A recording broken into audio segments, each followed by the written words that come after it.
ሰላም ለሁላችሁን ክቡራትና ክቡራን ተመልካቾች ከአሚኮ አዲስ አበባ ስቱዲዮ የሰዓቱን ዘገባዎች ወደ እናንተ አደርሳለሁ። አንዱ አለመና ነኝ። አብራችሁን ቆዩ። የቀደመ እሴቶችን በማጠናከር አብሮነትን ማስቀጠል ያስፈልጋል ሲሉ በኦሮሚያ ክልል ሰሜን ሸዋ ዞን የሸኖ ከተማ አስተዳደርና የአማራ ክልል ሰሜን ሸዋ ዞን አጎራባች ወረዳ ነዋሪዎች ተናገሩ። ነዋሪዎቹ በአብሮነትና በሰላም ጉዳይ ላይም ውይይት አካሂደዋል። ስንታየው ኃይሉ ተከታትለዋለች።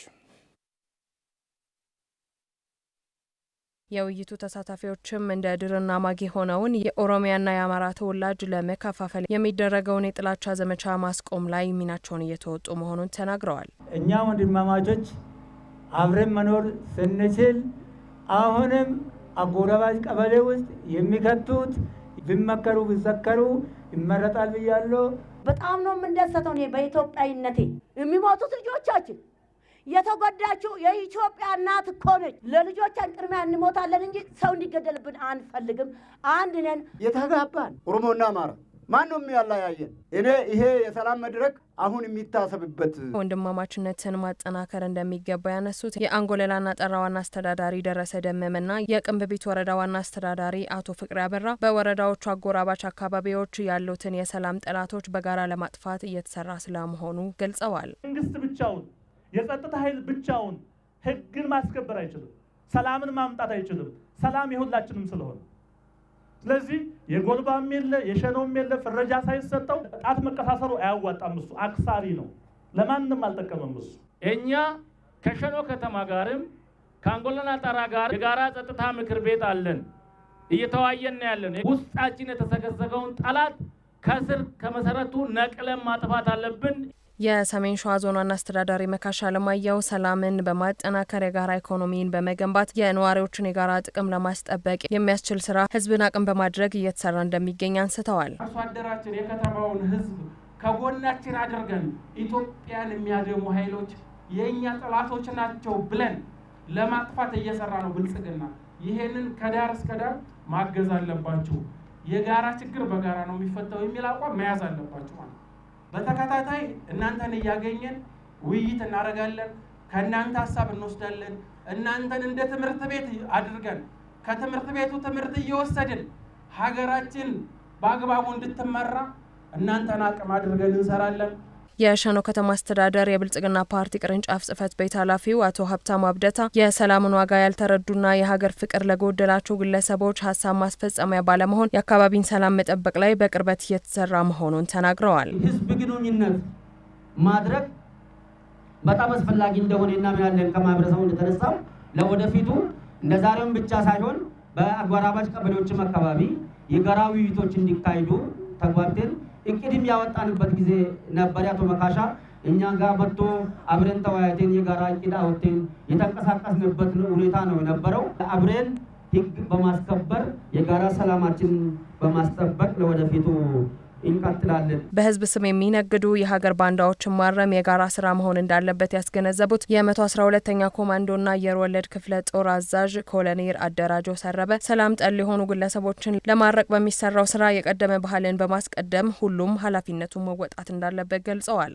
ህዝባችንን በአግባቡ መምራት ያስፈልጋል። በአግባቡ ማለት ነው። ምድር ደግሞ በቂያችን ነው። በቂ የሆነ ሀብት ነው ያለን። ምንም ያጣነው ነገር የለም። የራሳችሁ የነበራችሁ ባህልና ጨዋነት ጠብቃችሁ ተከባብራችሁ እንድትኖሩ አደራ ማለት እፈልጋለሁ። ለጋራ ችግር የጋራ መፍትሄ ማስቀመጥ እንደሚገባም በመድረኩ ተጠቁሟል። ከመኖሪያ ቀያቸው የተፈናቀሉ ዜጎች የመምረጥና የመመረጥ መብትን ለማረጋገጥ የተለያዩ ተግባራትን እያከናወነ መሆኑን የኢትዮጵያ ሰብአዊ መብቶች ድርጅቶች ህብረት ገለጸ። የሁሉም ዜጎች የምርጫ ተሳትፎ ለማሳካት በትኩረት መስራት እንደሚገባም ጥሪ አቅርቧል። ኢብራሂም መሐመድ ተከታትሎታል።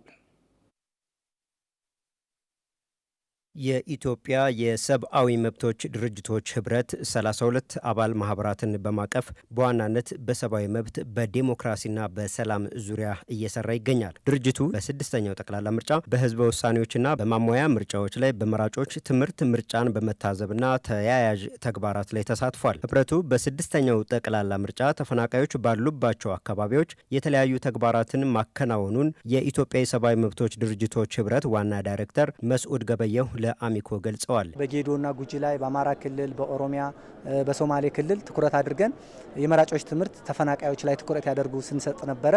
ምክንያቱ ደግሞ ምንድነው የፖለቲካ ሂደት እንደመሆኑ ምርጫ በዚህ ሂደት ውስጥ ደግሞ ሁሌም የሚገለሉት ወይም ደግሞ ሳይሳተፉ የሚቀሩት ለመብት ጥሰት ተጋላጭ የሆኑና በመፈናቀል አውድ ውስጥ ያሉ ሰዎች ናቸው በሚል እዛ ላይ ትኩረት አድርገን ስንሰራ ነበረ። በተለይ የኢትዮጵያ ብሔራዊ ምርጫ ቦርድ እንደ አዲስ ተቋቁሞ ልዩ የምርጫ ጣቢያዎችን በተፈናቃዮች ቦታዎች ላይ አቋቁማለሁ ባለው መሰረት እሱን ክትትል ስናደርግ ነበረ።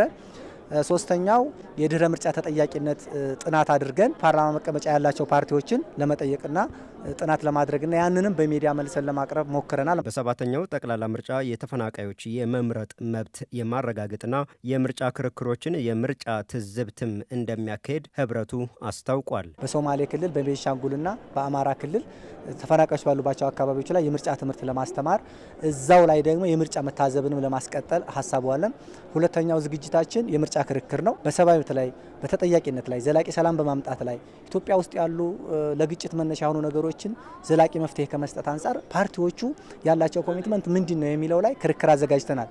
ለክልላዊ ፓርቲዎች ለብቻ በሀገር አቀፍ ደረጃ ለሚንቀሳቀሱት ማለት ነው። ስለዚህ ያንንም እንደዚሁ ከምርጫ ቦርድ ጋር አሁን እየተነጋገርን ያለ ነው። በቅርቡ ክርክር እናዘጋጃለን ለፓርቲዎች ማለት ነው። ዜጎች በምርጫው በመሳተፍ ስልጣን በህዝብ ይሁንታ ብቻ እንደሚገኝ ሊያረጋግጡ እንደሚገባ የኢትዮጵያ የሰብአዊ መብቶች ድርጅቶች ህብረት ዋና ዳይሬክተር መስዑድ ገበየሁ ጥሪ አቅርበዋል። አሁን ኢትዮጵያ ውስጥ አሉ የሚሏቸውን ችግሮች ዘላቂ መፍትሄ ሊሰጥ የሚችል አቅም ያለው ኮምፒተንት የሆነ ፓርቲ ወደፊት እንዲመጣ በፓርቲዎች ክርክር የትኛው ፓርቲ የተሻለ ሀሳብ እንዳለው እየተከታተለ ካርዱን ግን ደግሞ እጁ ላይ አስገብቶ በምርጫ ቀን ሄዶ የሚፈልገውን ፓርቲ ወደ ቢሮ እንዳስገባና ቢሮም ካስገባ በኋላ ደግሞ በተከታታይ ክትትል በማድረግ ተጠያቂነትን በማምጣት ኢትዮጵያ ውስጥ ያለውን የዲሞክራሲ ባህል በማዳበር በትጥቅ በኃይል በመሳሰሉ ሳይሆን በምርጫ ብቻ የመንግስት ስልጣን የሚያዝ መሆኑን ይህን ካልቸር ይህን ባህል እንዲዳብር ሁሉም የራሱን አስተዋጽኦ እንዲያደርግ መልእክት አስተላልፋል።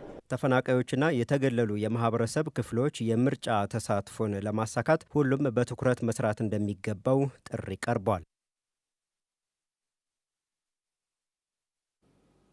የፋይዳ መታወቂያ ኢኮኖሚያዊ ፍትሐዊነትን በማረጋገጥ በሀገር ጥቅል ምርት ላይ ተጨባጭ ለውጥ ያመጣል ሲሉ የብሔራዊ ዲጂታል መታወቂያ አገልግሎት ዋና ዳይሬክተር ዮዴሄ አርያ ስላሴ ገለጹ።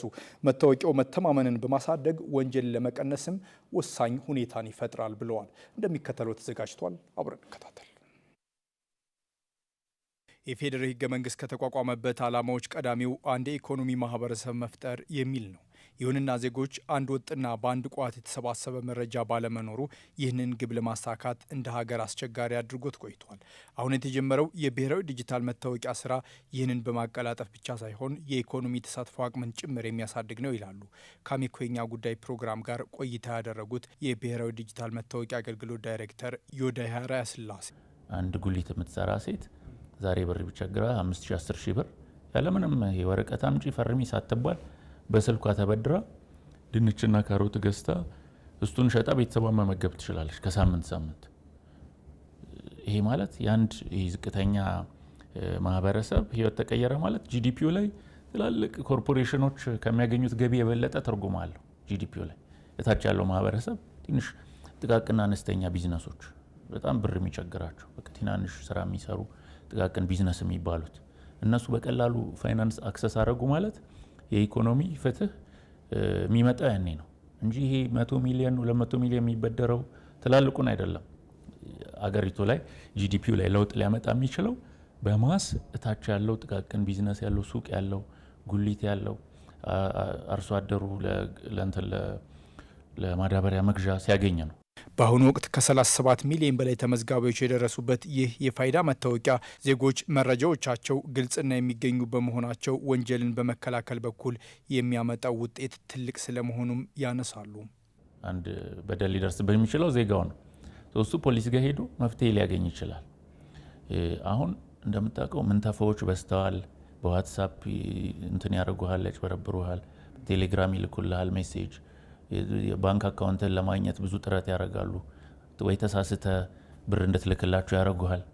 እነዚህ ሁሉ እንግዲህ ኦንላይን ክራይሞች የዲጂታል ክራይም የምንላቸው ነገ ማን ነው ከዛ ባንክ አካውንት ጀርባ ያለው ከሌ በሆነ በህገ ወጥ መንገድ ብር ቢገባለት ያ ሰው ተጠያቂነት ይመጣል ማለት ነው።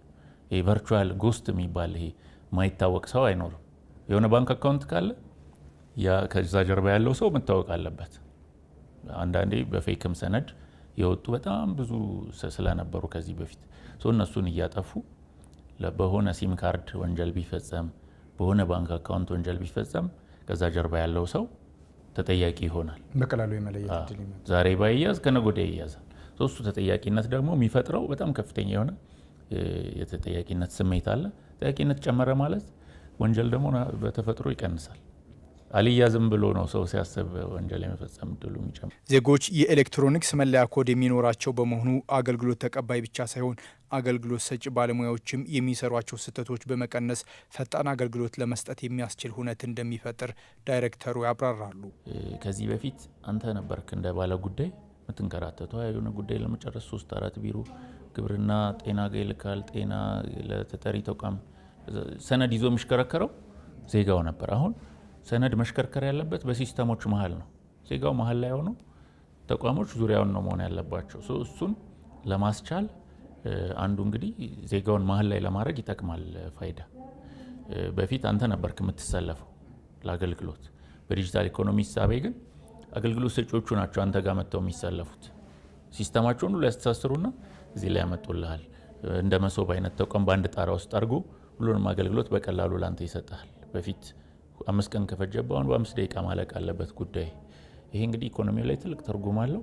የዜጎች እርካታ ላይ በጣም ትልቅ ትርጉም አለው እና የሚለካ የሆነ ኢኮኖሚውም ላይ አንድ ጥናት ባይዘው ከዚህ በፊት የተሰራ ኢትዮጵያ ላይ የተሰራ ጥናት ዲጂታል መታወቂያ በትክክል ከተተገበረ ብሔራዊ ግሮስ ዶሜስቲክ ፕሮዳክታችን የኢኮኖሚ ጂዲፒው ላይ ማለት ነው እስከ 7% ቀጥታ ኢምፓክት አለው። እንደ ሀገር ይህ አሰራር ከሌላው ሀገር አንጻር ወደ ኋላ የቀረ በመሆኑ በቀጣይ የዲጂታል ኢኮኖሚ ግንባታ ውስጥ ሁሉም የተቻለው እንዲያደርግ ተጠይቋል። ቀጥለናል ተመልካቾች። በደብረ ብርሃን ከተማ በሁለተኛው ምዕራፍ እየተገነባ የሚገኘው የኮሪደር ልማት በተያዘለት ጊዜ ለማጠናቀቅ እየተሰራ እንደሚገኝ የከተማ አስተዳደሩ ተቀዳሚ ምክትል ከንቲባ በድሉ ብሸት ተናገሩ። የኮሪደር ልማት ፕሮጀክቱ የእግረኛ መንገድና የብስክሌት መንገድን በማካተት የከተማዋን ገጽታ መቀየር የሚያስችል ስራ እየተሰራ ነው ተብሏል። ደጀኔ በቀለ ዝርዝር ዘገባ አዘጋጅተዋል። በከተማ አስተዳደሩ እየተገነባ ያለው ሁለተኛው ምዕራፍ የኮሪደር ልማት ከበሬሳ ወንዝ እስከ ማዕከል የሚደርስ 2 ኪሎ ሜትር የሚረዝም ነው። የግንባታ ሂደቱ የ5 ኪሎ ሜትር የአስፓልት መንገድ ግንባታን ያካተተ ሲሆን ይህም የኮሪደር ልማቱን ታሳቢ ባደረገ መልኩ ዲዛይን ተዘጋጅቶለት ስራው በፍጥነት እየተካሄደ መሆኑን የከተማ አስተዳደሩ ተቀዳሚ ምክትል ከንቲባ በድሉ ብሸት ገልጸዋል። በተለይ እስከ ማዕከል ድረስ አዳዲስ ግንባታዎች ያሉበት አካባቢ ነው። እንግዲህ ለሶስተኛ ወገን አስቸጋሪ የነበሩት ሳይቀሩ በወቅቱ የማጽዳት ስራዎች ተከናውኖ የተሰራ ፕሮጀክት ነው ብሎ መውሰድ ይቻላል። ከዚህ በኋላ የቀሩ ስራዎች በጣም ውስን ናቸው። ረጅም ጊዜ የፈጀው የደጋፊ ግንብ መገንባት ነው። የተሻለ ስትራክቸር የተሻለ የኮሪደር ልማት ነው በዛ ዓመት የተጀመረው ብሎ መውሰድ ይቻላል። ይህም በወቅቱ ለማጠናቀቅ በፍጥነት እየሰራና ያለ ነው። ይህ ፕሮጀክት የብስክሌት መስመር፣ የአረንጓዴ ልማት ስራዎችንና የእግረኛ መንገዶችን ያካተተ ሲሆን የከተማዋን ገጽታ የሚቀይሩ መዝናኛዎች፣ ፓርኮችና የውሃ መርጫ ወይንም ፋውንቴን የተካተተበት ነው። እንደ አቶ በድሉ ማብራሪያ ማለፊያ ምንጭ ተብሎ በሚጠራው ታሪካዊ አካባቢ ትልቅ የመዝናኛ ፓርክ ይገነባል። ይህም ከመጀመሪያው ዙር በተሻለ መልኩ የሚሰራ ነው። ይሄን አካባቢ ለማድረግ የተፈለገው የአጠቃላይ ፓርክ የፐብሊክ ፓርክ ነው ለማድረግ የተፈለገው። በዋነኝነት ከመንደሮቹ በታች ያለው በጣም ሰፊ ፓርክ የሚባለው ነው የሚመሰረተው። ምንጯ ታሪካዊነቷን ጠብቃ ትሄዳለች። ዛፎቹ እንዳለ ፓርኩ ይቀጥላል። ለፐብሊክ ማረፊያና መዝናኛ ሊሆኑ የሚችሉ ስትራክቸሮች ሙሉ ለሙሉ የሚሰራበት አካባቢ ነው። እነዚህ ፋውንቴን የምንላቸውም የሚካተቱበት ነው። በተቃራኒውም እዛ አካባቢ ለፋውንቴን አመቺ የሆኑ ቦታዎች ተመርጠዋል። እሱም ዲዛይን የሚሰራበት ነው። ሁለተኛው ምዕራፍ የኮሪደር ልማት የግንባታ ሂደት አስቸጋሪ የመሬት አቀማመጥ ያለበት ሲሆን ከፍተኛ ወጪ፣ ጊዜና ልዩ የአሰራር ስልትን በመጠቀም እየተሰራ መሆኑንም አሚኮ በምልከታው አረጋግጧል። አቶ በድሉ እንዳሉትም ከ4 እስከ 5 ሜትር የቆረጣ ስራ በማከናወን እስከ 8 ሜትር የሚደርስ ጠንካራ ላይ ደጋፊ ግንብ የመገንባት ስራም በጥሩ ሁኔታ በመከናወን ላይ ይገኛል። የህብረተሰቡ ተሳትፎ የሚደነቅ መሆኑንም አቶ በድሉ ገልጸዋል። ካሳ እንኳን ሳይከፈል ከሶስተኛ ወገን ነፃ በማድረግ ረገድ ቀዳሚ ነው ማህበረሰቡ። ይሄኛው እንደምናስታውሰው ይሄ መንገድ ከዚህ በፊት አጠቃላይ 30 ሜትር መንገድ ነበር ዋናው አስፋልት። ነገር ግን ይሄን ኮሪደር ስናስብ በተጨማሪ 5 ሜትር 10 ሜትር ተጨምሮ ወደ 40 ሜትር መንገድ እንዲያድግ ነው የተደረገው። አንደኛው መንገድ የማስፋት ስራዎች በስፋት የተከናወነበት ቦታ ነው። ሁለተኛው ዙር የኮሪደር ልማት በ6 ወራት ተገንብቶ እንዲጠናቀቅ ቀነ ቀጠሮ ተይዞለታል። ግንባታው ከተጀመረ 3 ወራት የተቆጠሩ ሲሆን አፈጻጸሙም በተያዘለት የጊዜ ቀጠሮ መሰረት እንደሚጠናቀቅ አመላካች ነው ብለዋል አሚኮ ያነጋገራቸው የስራ ተቋራጭ ተወካይ አቶ ፍጹም ግርማ። ህዳር 20ዎቹ መጨረሻ አካባቢ ውል ወሰድን። ከህዳር 20ዎቹ ገንዘብ ምንም አልጠበቅንም። ኢሚዲየትሊ ወደ ስራ ነው የገባነው። ከ6 ወር በታች ሊጠናቀቅ የሚችልበት እድል ሰፊ ነው። እስካሁን ብዙ ጊዜ በግንብ ነው ሲሰራ የነበረው። እንደዚህ ሪቴኒንግ የአፈር መጠበቂያ ግንብ ነው የተለመደው። አሁን ደግሞ ኦልሞስት የመሰረተ ልማት መሀንዲሶችም የተለየ ትኩረት ሰጥተውት ይሄኛው በሺር ወል እንዲሰራ ኦልሞስት ባለ 20 ብረት እየተደረገ ምናልባት ሳምፕል እዛ ጋር አይተዋልና እንደሱ የተደረገ ስለሆነ ሺርወል ነው። ለየት ያለ ነው ስትራክቸር ከተማችን ላይ የለም። ይህ የኮሪደር ልማት ግንባታ በተያዘለት ጊዜ በጥራት እንዲጠናቀቅ በልዩ ሁኔታ ክትትልና ድጋፍ እየተደረገበት መሆኑም ተገልጿል። ተመልካቾች አሁን ሰዓቱ የአጫጭር ዘገባዎቻችን ነው። መሰረት መግጫ ሰናድታቸዋለች። አብረን እንከታተል።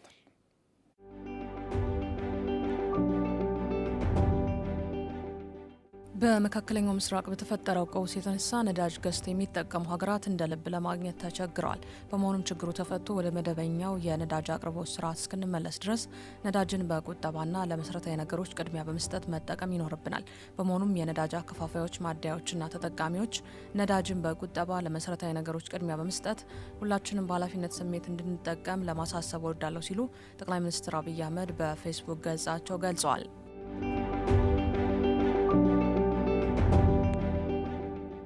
የኢትዮጵያን የውጭ ቀጥተኛ ኢንቨስትመንት የተወዳዳሪነት አቅምን የሚያጎለብት ምቹ ምህዳር መፈጠሩን የንግድና ቀጠናዊ ትስስር ሚኒስትር ዶክተር ካሳሁን ጎፌ ገለጹ። የኢትዮጵያ ዜና አገልግሎት ከኢትዮጵያ ኢንቨስትመንት ኮሚሽን ጋር በመተባበር ኢትዮጵያ አዲሲቷ የኢንቨስትመንት መዳረሻ በሚል መሪ ሀሳብ የምክክር መድረክ እየተካሄደ ይገኛል። በመድረኩ ንግግር ያደረጉት የንግድና ቀጠናዊ ትስስር ሚኒስትር ዶክተር ካሳሁን ጎፌ የውጭ ቀጥታ ኢንቨስትመንት የሀገር ውስጥ ቀጣይነት ያለው እድገትን ለማፋጠን ወሳኝ ሚና አለው ብለዋል። በውጭ ኢንቨስትመንት መዋለ ንዋያቸውን ፈሰስ የሚያደርጉ ኩባንያዎች ከገንዘብ ባሻገር የእውቀት የክህሎትና ሰፊ የስራ እድል በማምጣት ሀገራዊ የኢኮኖሚ እድገትን እንደሚያፋጥኑ አንስተዋል። የኢትዮጵያ ዜና አገልግሎት ዘገባ ነው።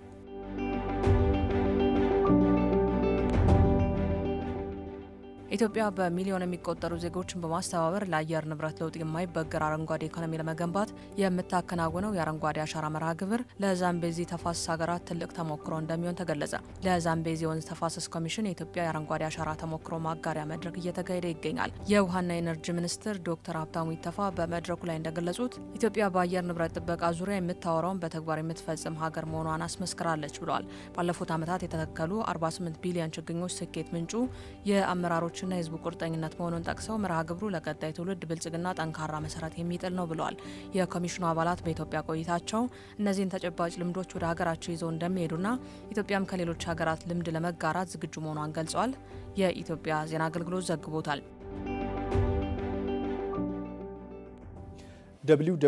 www.amico.tt ዌብሳይታችን ነው። አማራ ሚዲያ ኮርፖሬሽን ብላችሁ ብትፈልጉ ደግሞ በሁሉም የማህበራዊ ሚዲያ አማራጮች መገኛችን ነው። ከአሚኮ አዲስ አበባ ስቱዲዮ ለተሳሳቱ የተዘጋጁ ዘገባዎችን ይመስላሉ። ዘገባዎቹን አንዷ ለመናን ወደ እናንተ አደረስኩ። ጤና ይስጥልኝ።